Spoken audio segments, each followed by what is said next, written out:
You are listening to The Standard Podcast, March 22nd, 2018 edition. This week's headlines include: Scugog looks to make a splash in the future with an indoor pool. Scugog and District Ministerial Good Friday Walk. Scottish Festival planning to return. Kawartha Lakes Cultural Centre Committee celebrates with Milestone announcement. In Agricultural Life, Agricultural Safety Week. And in sports, MoJacks fall to Chiefs in 5 games. Scugog looks to make a splash in the future with an indoor pool. Dan Kearns, Scugog. Scugog Council started the process of bringing a municipal standard indoor pool to the township. At a meeting on Monday, March 19th, Council approved multiple recommendations in a staff report, including that a design for a municipal pool be included in the 2019 capital budget and 2020 to 2024 budget forecast. The creation of a reserve for the construction of a pool to be considered through the proposed reserve fund strategy for a future municipal pool as an interim solution to the situation. The township continued to work with developers for a possible lease agreement for municipal use of a private sector pool. At the meeting, John Hack from Sierra Planning and Management presented to Council an analysis of their possible indoor pool options. Mr. Hack opened his presentation by clarifying what type of pool the township should be looking for. Mr. Hack said, "We are talking about a municipal standard pool, not a hotel pool or another type." Mr. Hack noted that there is a definite interest from residents to have an indoor pool in Scugog. According to a report from the township's manager of recreation and culture, Craig Belfry, during the Parks, Recreation and Culture Master Plan process, a public survey was undertaken, and out of 278 respondents, 220 said the township needs more indoor recreational facilities. Of those 220, 159 said the township needs an indoor pool. Mr. Hack said, "Every community will aspire to have an indoor pool, and there's absolutely nothing wrong with that. From a fiscal management point of view, it's a case of what should the service be, how do you fund it, and therefore, over what period of time do you take a plan from concept to delivery?" However, he said there are new pools planned to be built in the region. Mr. Hack said, "It's a pretty dynamic environment. There are pools being built. The real question is, do you need to throw yourselves into that business right at this time?" In regards to where an indoor pool could be located in Scugog, Mr. Hack mentioned that a few possible locations were looked at for an indoor pool, including the Stockworth development at 21 Euler Drive, the site of the former Epsom Public School, and the Scugog Community Recreation Center. He said the most preferable location would be at the Scugog Community Recreation Center. Mr. Hack told councillors, "The Scugog Community Recreation Center represents, likely, the most likely location for reducing capital costs and for achieving operating efficiencies." Mr. Hack noted that less and less you will see standalone buildings such as ones with only a pool and a facility. In Mr. Belfry's report, it was noted in the township's draft Parks, Recreation and Culture Master Plan, the replacement of the Blackstock Arena is the highest priority, so the development of an indoor pool in Scugog was seen as a longer-term development plan. Regional Councillor Bobby Drew said she is one of the people who would like a pool in the township, but added she understands it will take a lot of money and a lot of planning. Councillor Drew said, "I think your recommendation of the community center location is ideal." Ward 5 Councillor Jennifer Back said because of the interest from residents, she felt the development of an indoor pool in the township should be a priority instead of a long-term project. Councillor Back said, "I just want to see a pool put to the top versus 10 years out." CAO Paula Lohr said it is clear residents want a pool, and now it is about how the township plans to get to that point. Mr. Allure said, "What's been mentioned is the Blackstock Arena replacement needs to come first. That's what the strategy is going to identify as a priority. But we need to get on with determining how we are going to build and fund a pool. This report before you from staff takes an optimistic approach to that." As well, Councillor Back questioned what staff was looking for with the establishment of a reserve for the construction of a pool. She asked, "It's not another levy, is it?" Mr. Belfry responded, stating it would be putting away money the township has. He said, "It's something that should be looked at. There needs to be a plan in place to start putting money away for these kinds of projects." Councillor Drew said if the township starts working on the design of a pool, it will give the township an opportunity to apply for grants. Scugog and District Ministerial Good Friday Walk. Scugog. The 20th Annual Good Friday Ecumenical Walk will be held on March 30th. Everyone is invited to gather at the gazebo in Palmer Park at 9:30 a.m. A cross will be carried to 7 locations throughout Port Perry, where readings and prayer will be offered and songs sung. Many of the congregations of the Scugog and District Ministerial will be involved in this devotional walk. We will conclude with a time of fellowship, coffee, and hot cross buns at Port Perry United Church. This walk is one way the Christian churches will uphold and remember that our God is a God of love, and it is an opportunity to hear again the Christian message. Please come and join us. Read it.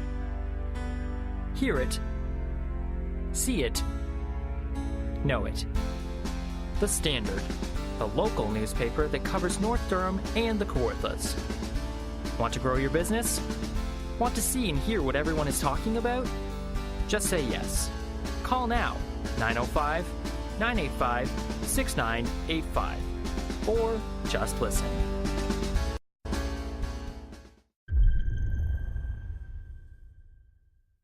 Kawartha Lakes Cultural Center Committee celebrates with Milestone announcement. During the summer of 2015, the members of the Kawartha Lakes Cultural Center Committee, a special committee of the Kawartha Lakes Art Council and the Heritage Network Council, had the opportunity to meet with our city councilors and officials to discuss 3 future goals of the Cultural Center Committee. 1. To promote the adoption of the Cultural and Heritage Master Plans through Municipal Task Force. 2.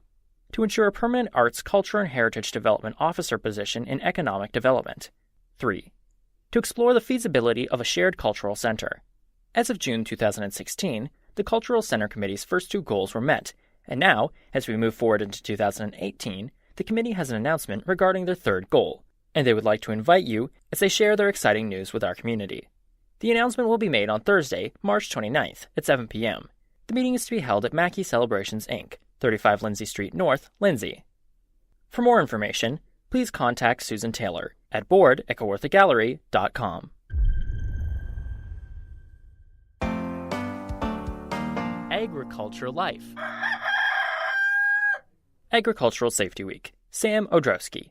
Just recently, Canada participated in Canadian Agricultural Safety Week to raise public awareness on the importance of farm safety.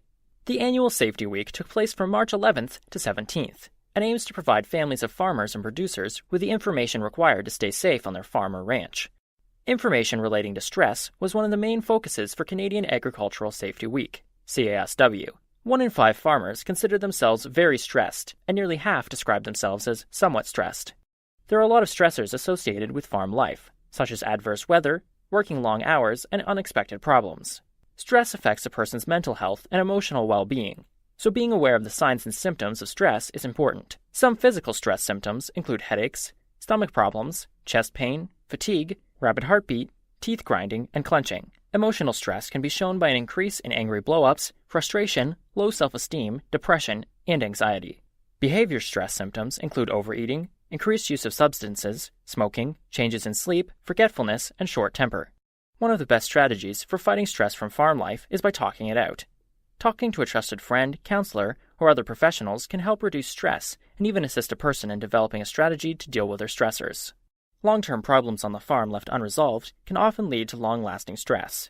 Sometimes creating an organized plan on how to tackle these issues is the best route for reducing stress and improving a person's farm. If the issues are health-related, seek a medical professional. If it's debt-related, seek financial advice. And if it's relationship-related, try talking to a professional relationship counselor to resolve the issues. If the issues are health-related, seek a medical professional. If it is debt-related, seek financial advice. Try talking to a professional relationship counselor to resolve the issues. Other keys to relief include getting quality sleep. Getting physical activity regularly and eating well will also help in reducing stress. Consulting a dietitian and a fitness consultant will equip a person with the needed information. By doing this, people fuel their bodies properly throughout their busy day. Drinking enough water and staying hydrated is also equally important.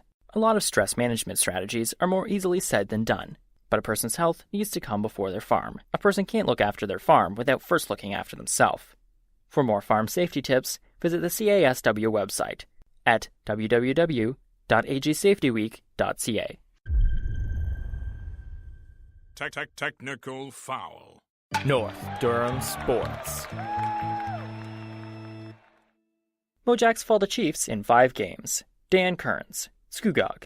The Port Perry MoJacks 2017-18 season has ended, as they lost their best-of-7 series against Lakefield 4-1. The Lakefield Chiefs, who won Game 5 on Tuesday, March 13th, are Orr Division Cougar Cup champions for a second year in a row. The MoJacks fell behind early in the game, as 2 goals from the Chiefs put Lakefield ahead 2-0.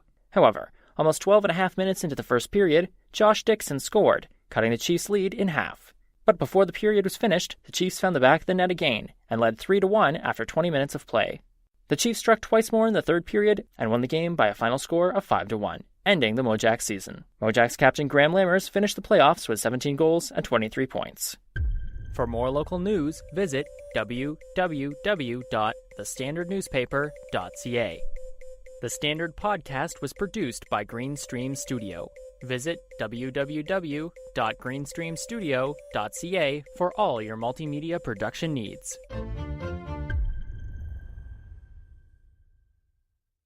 Do you have audio production needs? Greenstream Studio is here for you. But don't just take our word for it. Let's listen to these testimonials. Chris is hardworking, trustworthy, and on top of that, he has a great ear for audio. His audio editing and sound design skills are very high quality. He has always conducted himself with very much professionalism. He would be an asset to any organization requiring these expertise and attention to detail. For more information, visit greenstreamstudio.ca.